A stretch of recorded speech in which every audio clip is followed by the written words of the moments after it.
बिस्मिल्लाहिर्रहमानिर्रहीम। इक़रा बिस्मि रब्बिकल्लज़ी खलक़।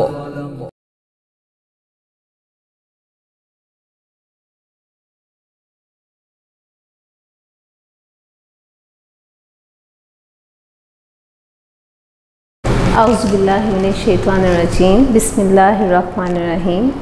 मुअज़्ज़िज़ वालिदैन और अज़ीज़ तलबा व तालिबात, अस्सलाम वालेकुम।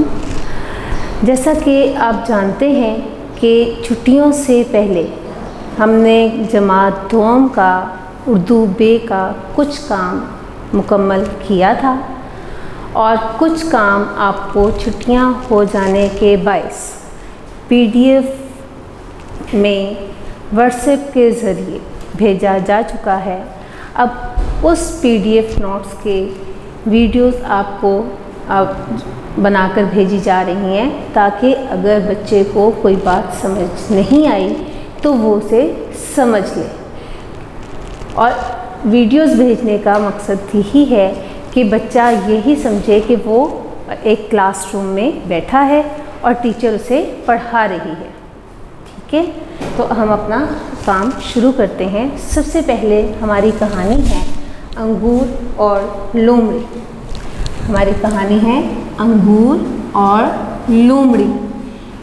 लोमड़ी बेटा एक जानवर का नाम है। ठीक है, जंगल में रहने वाले जानवर का नाम है। और अंगूर एक फल का नाम है। आप जानते हैं गर्मियों में यानी आजकल आप ये फल खाते भी होंगे। ये एक फल का नाम है। ठीक है बेटा, अब एक चीज़ मैं आपको वाज़ेह कर दूं कि कहानी जो है वो फ़र्ज़ी होती है, उसमें हकीकत नहीं होती। सिर्फ हमारे लिए एक इख़्लाक़ी सबक दिया जाता है ताकि हम उस कहानी को पढ़कर इख़्लाक़ी सबक हासिल कर सकें और उसके मुताबिक अमल करने की कोशिश कर सकें। ठीक है बेटा, समझ आ गया? आप अपने काम को अपने सामने रखें और उंगली रखकर मेरे साथ साथ पढ़ें ताकि आपको समझ आ जाए। एक दफ़ा का ज़िक्र है। दफ़ा कहते हैं मर्तबा, यानी एक मर्तबा का ज़िक्र है कि एक लोमड़ी भूखी थी, यानी उसको भूख लगी थी। वो खाने को तलाश कर रही थी, उसको कहीं से खाना नहीं मिला था और वो भूखी थी। वो खाने की तलाश में अंगूर के बाग में जा पहुंची। यानी वो इधर उधर फिरी कि कहीं उसे खाने को मिल जाए, लेकिन कहीं भी उसे खाना नहीं मिला। तो वो खाना तलाश करते करते अंगूर के बाग में जा पहुंची, यानी वो वहाँ चली गई। वहाँ अंगूर के गुच्छे देखकर उसका दिल ललचाया, यानी उसका जी चाहा कि वो जल्दी से वो अंगूर के गुच्छे खा ले। जैसे बेटा गुच्छे कहते हैं अंगूर जब बहुत काफ़ी ज़्यादा एक ही जगह पर लगे हुए हों तो उन्हें अंगूर के गुच्छे कहा जाता है। ठीक है, तो उसने वहाँ पर बाग में क्या देखा? अंगूर के गुच्छे देखे जो कि बेल पर लगे हुए थे। तो वो गुच्छे देखकर उसका दिल ललचाया कि वो फ़ौरन उन अंगूरों को खा ले। उसने कोशिश की, यानी उसने उन अंगूरों को तोड़ने की कोशिश की कि अंगूर खा सके, कि किसी न किसी तरह वो गुच्छे टूट जाएं, वो उनको तोड़ सके और उसके बाद वो उन्हें खा सके।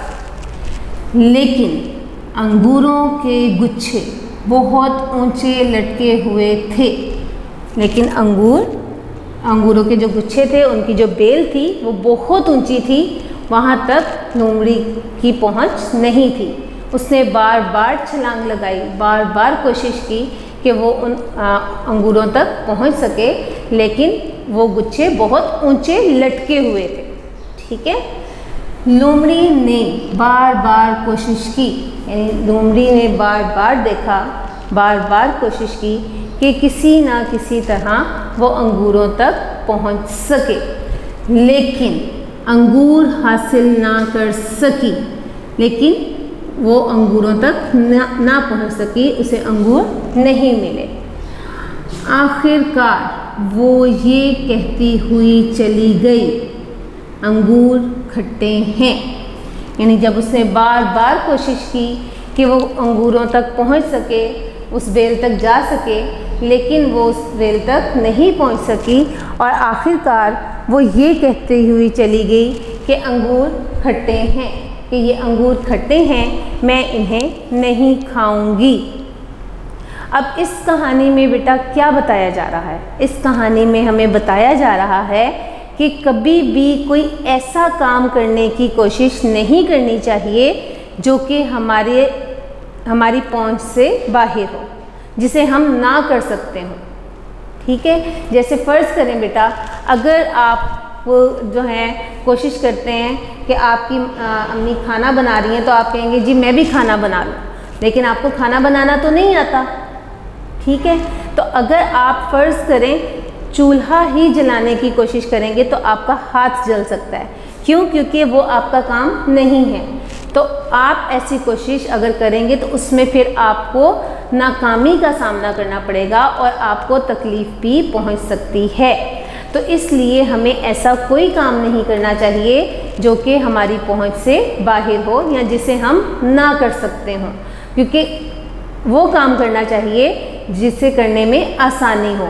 और जब नज़र आ रहा है कि वो काम नहीं हो सकता, आप जितनी मर्ज़ी कोशिश कर लें, जितनी मर्ज़ी जो है वो तगोदो में लगे रहें कि किसी ना किसी तरह वो काम हो जाए, लेकिन वो काम नहीं होता, तो हमें ऐसे काम करने की कोशिश नहीं करनी चाहिए जो कि बेमकसद हो।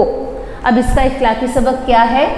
बेमकसद कोशिश बेनतीजा होती है। यानी ऐसी कोशिश जिसका कोई मकसद नहीं, नज़र आ रहा है कि वो काम आपसे नहीं हो सकता, तो अगर आप कोशिश करेंगे तो उसका कोई नतीजा नहीं निकलता। बेनतीजा का मतलब होता है कि जिसका कोई नतीजा ना निकलता हो, कोई हल ना निकलता हो। कि जिस तरह लोमड़ी जानती थी कि अंगूरों के गुच्छे बहुत ऊपर हैं, लेकिन उसने कोशिश की, ये जानने के बावजूद कि वो बहुत ऊपर हैं, वो उसकी पहुंच वहाँ तक नहीं है, लेकिन वो कोशिश करती रही। आखिर में क्या हुआ कि उसको नाकामी का सामना करना पड़ा। तो हमें ऐसी कोशिश करनी ही नहीं चाहिए जो कि बेमकसद होती है। समझ आ गई बेटा? अब हम अपना अगला काम शुरू करेंगे जो कि है वाहिद जमा। आप जानते हैं बेटा कि आपके PDF में ये काम मौजूद है और आप कोशिश करें, ज़रूरी नहीं कि आप इस काम को एक ही मर्तबा कर लें।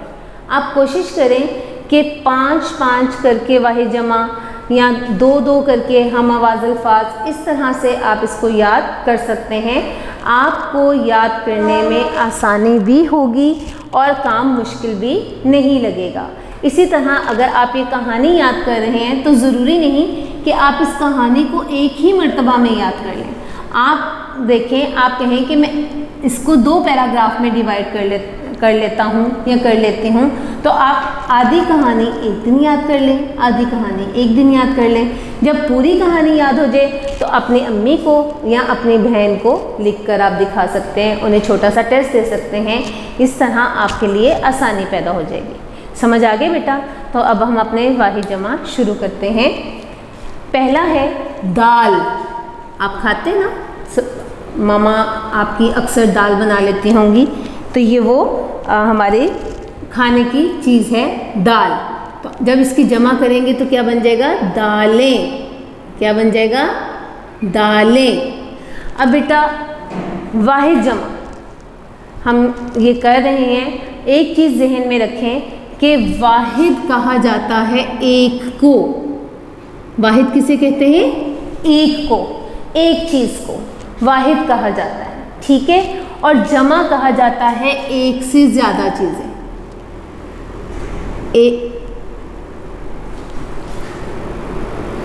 एक से ज़्यादा चीज़ें।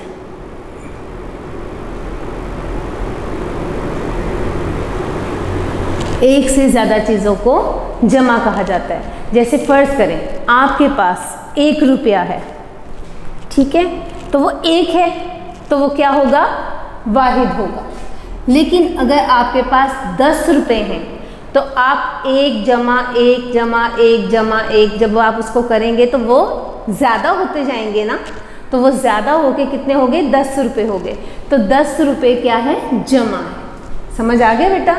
वाहिद एक चीज़ को कहते हैं और जमा एक से ज़्यादा चीज़ों को कहते हैं। जैसे फ़र्ज़ करें आपके पास 1 पेंसिल है, ठीक है, तो वो एक है, वाहिद है। लेकिन अगर आपकी मामा ने आपको पूरा बंडल ला कर दिया हुआ है जिसमें 12 पेंसिलें शामिल हैं या 24 पेंसिलें शामिल हैं, तो वो एक से ज़्यादा हो गई, ठीक है। तो वो जो ज़्यादा है वो क्या कहलाएंगी, जमा कहलाएंगी। क्या कहलाएंगी, जमा कहलाएंगी, ठीक है। तो इसी तरह हम ये लिखेंगे दाल, दाल। भेड़, भेड़ एक जानवर का नाम है बेटा, ठीक है, जिसके जिस्म पर बाल होते हैं, सफ़ेद रंग की होती है। उसकी जमा क्या होगी, भेड़े। क्या जमा होगी, भेड़े, ठीक है। मेज़, मेज़ यानी जिसको आप इंग्लिश में टेबल भी कहते हैं, जब हम इसकी जमा लिखेंगे तो क्या बनेगा, मेज़े। क्या बनेगा, मेज़े, ठीक है। तस्वीर, तस्वीर, तो जमा क्या होगी, तस्वीरें, तस्वीरें। आप मेरे साथ साथ इसको दोहराएं बेटा, ताकि आपको अल्फाज पढ़ने आ जाए। नमाज, हम नमाज पढ़ते हैं ना, तो जब हम एक नमाज पढ़ते हैं, जैसे फ़र्ज़ करें आपने फ़जर की नमाज़ पढ़ी है, तो वो एक नमाज है। लेकिन जब आप पूरे दिन में फ़जर, ज़ोहर, असर, मगरिब, इशा, आप ये 5 नमाज़ें पढ़ते हैं, तो वो जमा में आ जाता है कि वो पूरे दिन में आपने 5 पढ़ी हैं। तो क्या होगा, नमाज की जमा नमाजें, कि आपने जब पूरे दिन की नमाज पढ़ ली तो वो क्या बन गई, नमाजें, ठीक है। उसके बाद है किताब, यानी आपके पास एक किताब है उर्दू की, एक इस्लामियत की है, एक मुआशरती उलूम की है, एक इंग्लिश की है, एक आपके मैथ की है, ठीक है वो एक एक किताब। लेकिन जब आप उन सब किताबों को इकट्ठा करेंगे तो वो क्या बन जाएंगी, किताबें। ज़्यादा हो गई ना, तो वो बन गई किताबें। तो किताब की जमा है किताबें। क्या है, किताबें। ईद, ईद यानी जब आप ईद उल फितर मनाते हैं, ईद उल अज़हा मनाते हैं, ईद मिलादुन नबी मनाते हैं, तो ये ईद खुशी के त्यौहार को कहा जाता है। तो जब आप एक यानी साल में आप जानते हैं कि आपके 3 ईदें हैं, तो आप एक ईद मनाते हैं तो वो एक है। लेकिन जब आप पूरे साल की गिनते हैं कि हमने कौन कौन सी ईद मनाई है, तो वो जमा होके क्या हो जाता है, ईदें। क्या हो जाता है, ईदें, ईद, ईदें, ठीक है। उसके बाद है गाजर, खाने की हमारी सब्जी का नाम है। आप सर्दियों में खाते होंगे बहुत शौक से गाजर।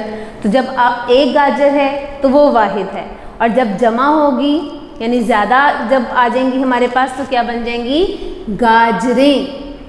क्या बन जाएंगी, गाजरें, गाजर, गाजरें, ठीक है। समझ आ गया जी। नेक्स्ट देखिए, दवा, दवा जिसको हम इंग्लिश में मेडिसन कहते हैं, मेडिसन। कि अगर आप बीमार हो जाते हैं तो आपकी मामा या आपके पापा आपको दवा देते हैं, यानी डॉक्टर के पास लेकर जाते हैं, वो आपको चेक करता है और आपको दवा देता है, ठीक है। तो एक अगर दवा है तो उसको दवा कहेंगे, लेकिन अगर एक से ज़्यादा गोलियां हैं तो हम क्या कहेंगे, दवाएं।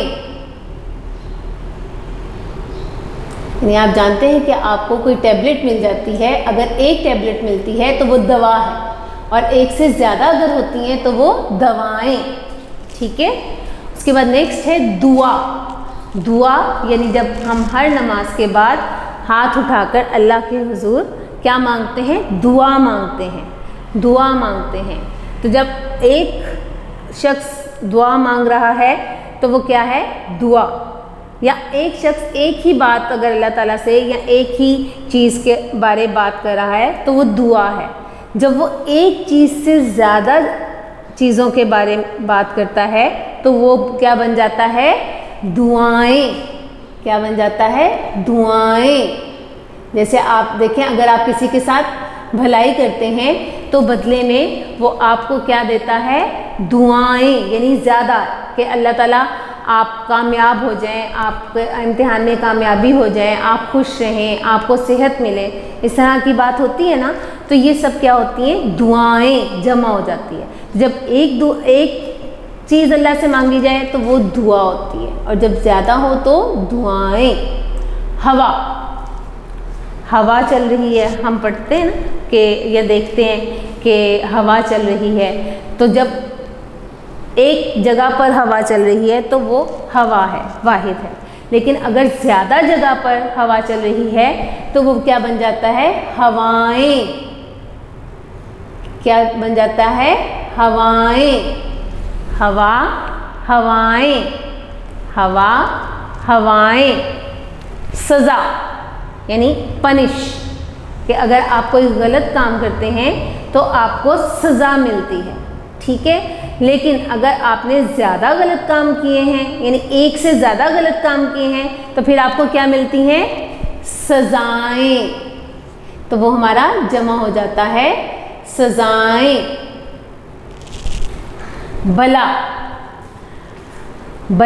बला बेटा कहते हैं, ये एक जो है एक फ़र्ज़ी भी आप कह सकते हैं कि कोई ऐसी आफत, यानी आप अगर फिल्मों में देखें तो आप देखते नहीं है कोई, यानी ऐसी हॉरर मूवी आ जाती है जिसको आप कहते हैं इसमें बला दिखाई गई है, ठीक है। तो वैसे बला, आफत या मुसीबत को कहते हैं, ठीक है। तो अगर एक है तो बला, और ज़्यादा हुआ तो बलाएं। क्या हो गया? बलाएं। खुशबू यानी फूलों की खुशबू, अगर एक फूल है तो खुशबू, और अगर ज़्यादा फूल है तो क्या होगा? खुशबुएं। क्या होगा? खुशबुएं। नेक्स्ट है शक्ल यानी चेहरा। आपका चेहरा, जिसको हम शक्ल भी बोलते हैं। तो एक शख्स के बारे बात हो रही है तो शक्ल, और ज़्यादा लोगों के बारे बात हो रही है तो शक्लें। क्या होगा? शक्लें। समझ आ गया बेटा? एक मरतबा मैं रिपीट कर रही हूँ। दाल, दालें, भेड़, भेड़ें, मेज़, मेज़ें, तस्वीर, तस्वीरें, नमाज, नमाजें, किताब, किताबें, ईद, ईदें, गाजर, गाजरें, दवा, दवाएं, दुआ, दुआएं, हवा, हवाएं, सज़ा, सज़ाएं, बला, बलाएं, खुशबू, खुशबुएं, शक्ल, शक्ल। समझ आ गया बेटा? हमारा नेक्स्ट टॉपिक है हम आवाज़ अल्फाज। हम आवाज़ अल्फाज का मतलब है एक जैसी आवाज़ वाले अल्फाज। एक जैसी आवाज़ वाले अल्फाज, यानी जब आप बोलते हैं तो वो एक जैसी आवाज़ अदा होती है। और एक जो कॉमन चीज़ इसमें बेटा आम तौर पर देखी जाती है वो ये कि जो हमारा आखिरी हर्फ होता है वो एक जैसा होता है। जैसे फ़र्ज़ करें हम पहला ये पढ़ रहे हैं आम, तो आप इससे मिलता जुलता क्या लिखेंगे? नाम। अब आप देखें इसमें मीम है तो इसमें भी मीम आ गया, ठीक है। तो इनके आखिरी हरूफ एक जैसे होते हैं। तो इससे अब हम इसको पढ़ेंगे आम, नाम, काम, शाम, आम। ये आम आइन से और ये आम अलिफ मद आ से, ठीक है। अब देखिए सबके आखिर में क्या आ रहा है? मीम आ रहा है। उसके बाद दाम यानी पैसे, लगाम। समझ आ गया बेटा। अब आप देखें, आम, नाम, काम, शाम, आम, दाम, लगाम। तो जब हम बोल रहे हैं तो हमारी आवाज़ एक जैसी निकल रही है, ठीक है। तो इन्हें क्या कहा जाता है? हम आवाज़ अल्फाज, ठीक है। नेक्स्ट है शान। शान आखिर में नून है, तो आन, बान, कान, जान, तान, दान। दान का मतलब है किसी को कुछ देना। अब देखिए सबके आखिर में कौन सा हर्फ आया है? नून। कौन सा हर्फ आया है? नून। और जब हम इसे पढ़ेंगे तो इसकी आवाज़ भी एक जैसी होगी। शान, आन, बान, कान, जान, तान, दान। समझ आ गया बेटा। नेक्स्ट है बार। बेअलिफ बार रे। बार आखिर में क्या आ रहा है? रे।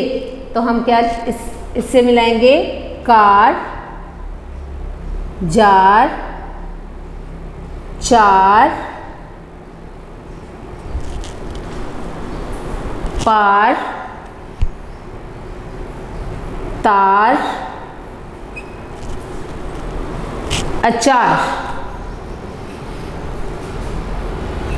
अब देखिए सबके आखिर में क्या आया है? रे आया है। बार, कार, जार, चार, पार, तार और अचार। ठीक है बेटा, समझ आ गया। नेक्स्ट है मेल, यानी किसी से मिलना। मेल का मतलब है किसी से मिलना, बातचीत करना। तो इसके आखिर में क्या है? लाम। तो हम इससे मिलते जुलते अल्फाज बनाएंगे। मेल, खेल, रेल, जेल,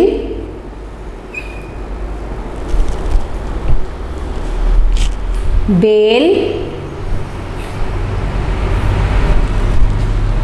और तेल।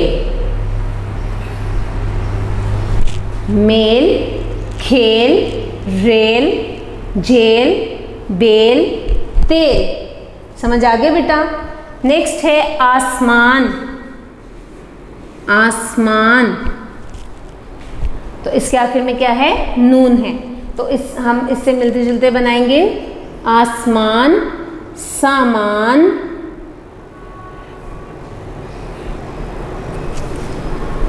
जहान,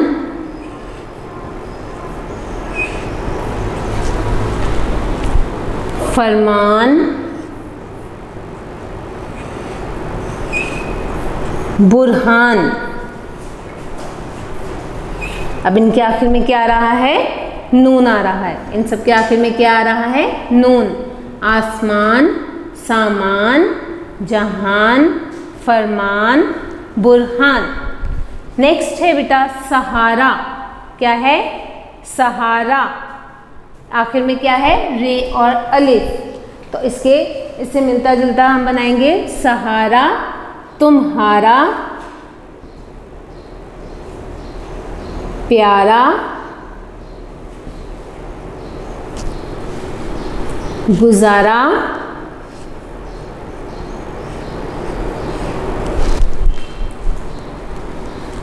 तैयारा,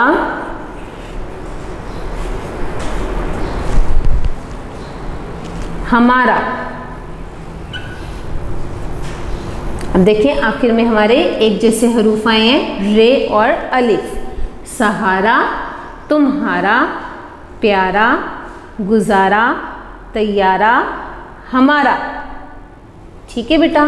नेक्स्ट है तारे। तारे यानी आसमान पर आप देखते हैं कि छोटे छोटे हमें तारे नज़र आते हैं। अब हम इनसे मिलते जुलते बनाएंगे। तारे, संवारे,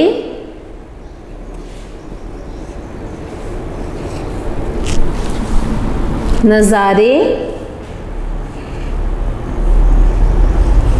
पुकारे,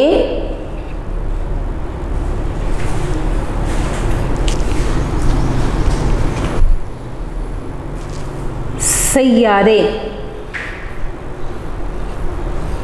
अब देखिए इनके आखिरी हरूफ रे और बढ़िए ये सब में इस्तेमाल हुआ है। तारे, संवारे, नज़ारे, पुकारे, सैयारे। ठीक है। नेक्स्ट है बनाई,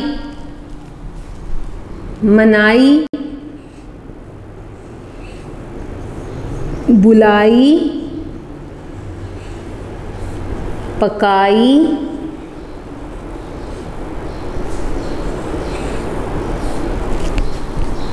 जलाई, चलाई। आखिर में क्या आ रहा है? हमजा छोटी है, तो उसी से हमारे मिलते जुलते बनाई, मनाई, बुलाई, पकाई, जलाई, चलाई। ठीक है। नेक्स्ट बेटा देखिए आपके नेक्स्ट वर्ड है सुनाते। क्या है? सुनाते। तो सुनाते, ते बढ़िए ते, इससे मिलते जुलते हमने अल्फाज लिखने हैं। झुकाते,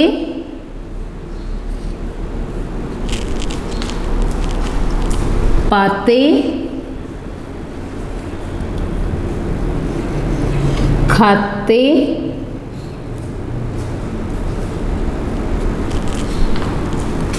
जाते, लाते। देखिए सबके आखिर में क्या आ रहा है? ते बढ़िए ते। सुनाते, झुकाते, पाते, खाते, जाते, लाते। ठीक है। नेक्स्ट है गुम। गुम, गाफ पेश मीम, गुम। तो इस आखिर में क्या आ रहा है? मीम आ रहा है। तो गुम, सुम, तुम, दुम। गुम, सुम, तुम, दुम। समझ आ गए बेटा? दोबारा देख लीजिए। हम आवाज़ अल्फाज किन्हें कहा जाता है? ऐसे अल्फाज जिनकी एक जैसी आवाज़ हो, यानी जब हम उनको पढ़ें तो एक जैसी आवाज़ अदा हो हमारे मुँह से, उन्हें हम आवाज़ अल्फाज यानी एक जैसी आवाज़ वाले अल्फाज कहा जाता है। ठीक है। और इनकी क्या पहचान है? कि इनके आखिरी हरूफ एक जैसे होते हैं। क्या पहचान है? आखिरी हरूफ एक जैसे होते हैं। ठीक है बेटा, मैं उम्मीद करती हूँ कि आपको ये सबक समझ में आ गया होगा। आपने रोज़ थोड़ा थोड़ा सबक याद करना है। आप इस काम को हिस्सों में तकसीम कर सकते हैं कि रोज़ के 5 वाहिद जमा कर लिए, 2 हम आवाज़ अल्फाज कर लिए, या एक पैराग्राफ कहानी का आप याद कर सकते हैं। उसके अलावा अगर आपको कोई बात समझ नहीं आई तो इस वीडियो के आखिर में जो व्हाट्सएप नंबर दिया गया है आप उस पर राब्ता कर सकते हैं। अपना ख्याल रखिएगा। अल्लाह हाफ़िज़।